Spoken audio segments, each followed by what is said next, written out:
During the Arabian oil embargo of 1975, Saudi Arabia reduced its oil supply to the United States, and oil prices skyrocketed. The United States was running out of oil, and many firms went bankrupt or lost a lot of money.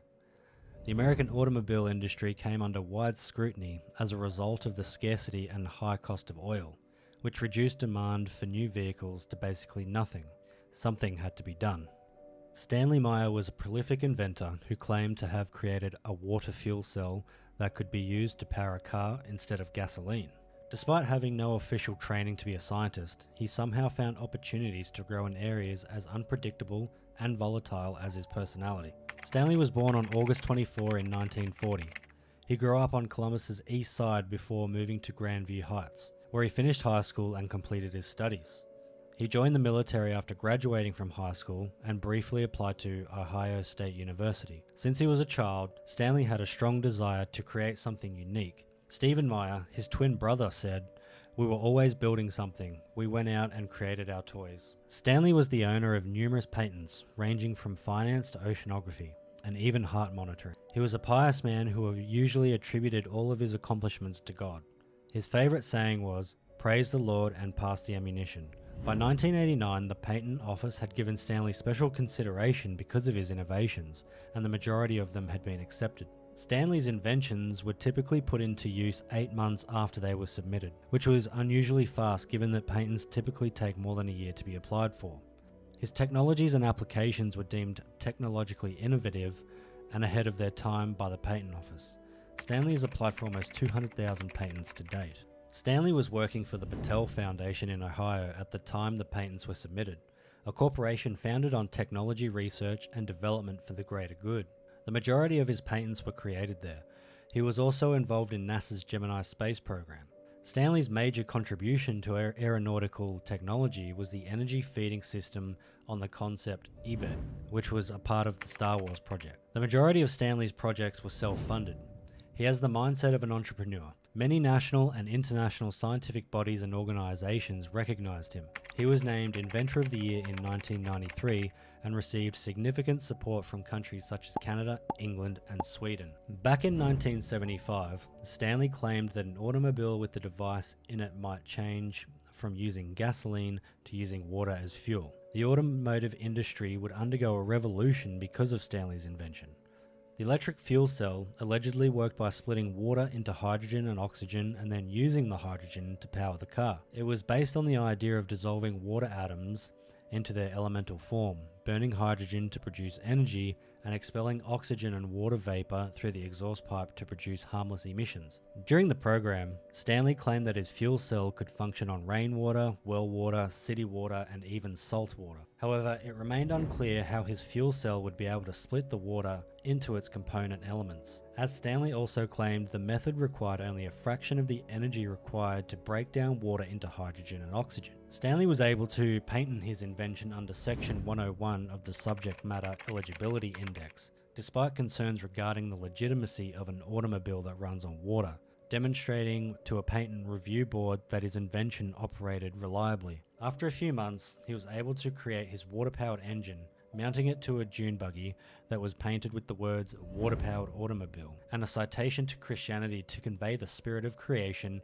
and protection that guided his work. Stanley showcased his new exciting hydrogen-powered vehicle across the United States. Everyone who saw it was astounded by how unique and revolutionary the entire concept was. They all agreed that Stanley's fuel cell could use electrolysis to convert water into hydrogen fuel, and that it produced significantly more hydrogen than predicted. Stanley claimed that this innovation accomplished the impossible by converting ordinary tap water into hydrogen fuel and allowing him to drive his hydrogen-powered car across the country with only 75 litres of water. On March 21 in 1998, in an effort to secure funding for his most recent creation, a water-powered car, Stanley, along with his brother, went on a meeting with two Belgian businessmen in the Cracker Barrel diner. Witnesses report that the meeting went smoothly. The meeting then ended with a toast, with Myers lifting his glass of cranberry juice and the Belgians raising their champagne glasses. After taking a sip, Stanley stands up as if he's lost his mind, wraps his hands around his neck, gasps for air, dashes outside, and collapses in a parking lot. Stephen, his brother, rushed after him and found him on his knees vomiting profusely. As he lay on the asphalt, he whispered to his brother, "They poisoned me," before passing away. Steve Robinette, the case's lead detective, gathered everyone's statements from the parking lot, including the last alarming comment from Stanley. Robinette is not a fan of lengthy inquiries. He conducted a toxicology test, the results of which were spotless. High blood pressure sufferer Stanley Myers passed away from a brain aneurysm. On the day of his death, he had not consumed any poison known to American medical science, not even alcohol. The coroner recorded a finding of death by natural causes as a result, and no charges were ever brought. Did Stanley Meyer die because he knew how to turn water into fuel? Why exactly did Stanley Myers die? There are still many conspiracy theories that think it was an assassination.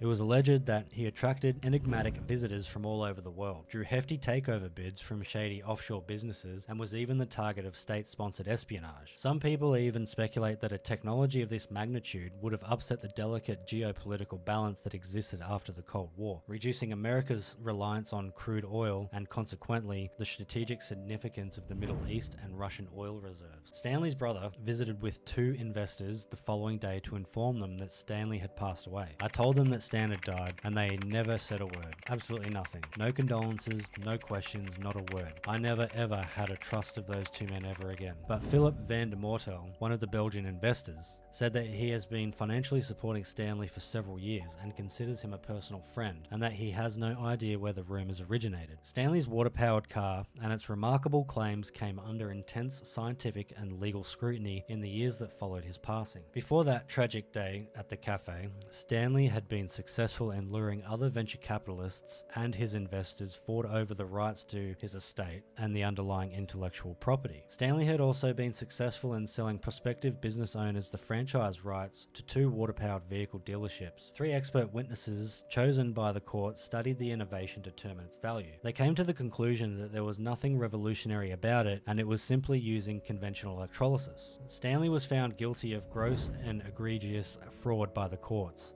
and they mandated that the investors receive a $25,000 refund. There have been claims that the entire story was a front for a complex money laundering conspiracy. Stanley's reputation was damaged, his name was dragged through the mud, and his invention was mostly forgotten. Stanley had previously claimed that he had received many threats from representatives from international oil companies. Additionally, he stated that he had been given the hyperbolic sum of $1 million, some sources even claim $1 billion, to destroy any traces of his technology, but he had turned it down. But Stanley was known to have a paranoid attitude. Once contacted by a scientist to learn more about his project, Stanley flatly refused to put the dune buggy through a test to verify its performance, even if they promised not to open the black box containing the electronic components that powered the system. Stephen Meyer said that 1 week after Stanley's death, anonymous individuals stole the dune buggy from Stanley's garage, along with all of the inventor's instruments, and that the vehicle was later discovered, but under what circumstances and conditions was unclear. The patent had been registered,